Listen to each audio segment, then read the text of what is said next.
Hi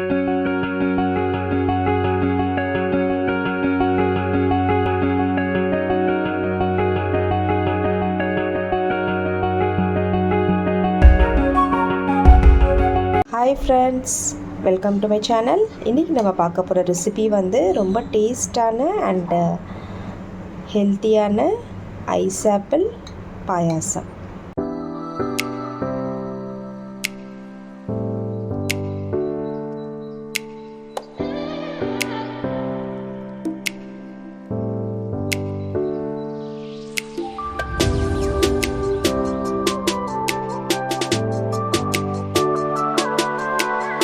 friends, இப்போ வந்து நான் இந்த ஐஸ் ஆப்பிள் இருக்குது பார்த்தீங்களா, நொங்குன்னு சொல்லுவாங்க. ஸோ இதோட பீல் வந்து நான் ஃபுல்லாக ரிமூவ் பண்ண போகிறேன்.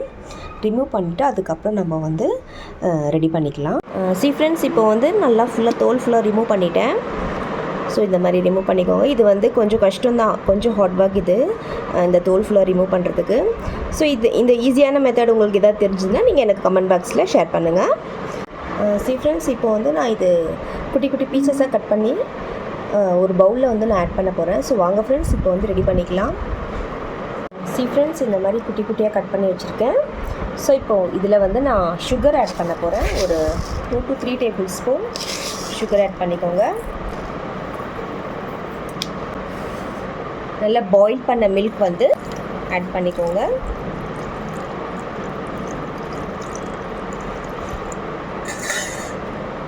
ஸோ நல்லா மிக்ஸ் பண்ணிக்கோங்க ஃப்ரெண்ட்ஸ்.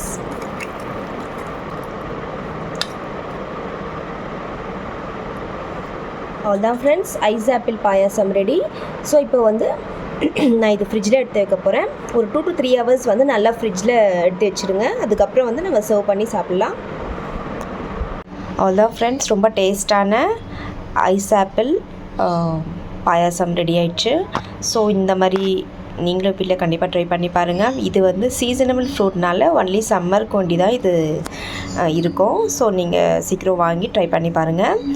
இந்த ரெசிபி உங்களுக்கு கண்டிப்பாக பிடிக்கும் நம்புறேன். பிடிச்சவங்க லைக் பண்ணுங்கள், ஷேர் பண்ணுங்கள், சப்ஸ்கிரைப் கண்டிப்பாக பண்ணுங்கள் ஃப்ரெண்ட்ஸ். மீண்டும் வேறு ஒரு ரெசிபியுடன் சந்திக்கலாம். Bye friends, thank you.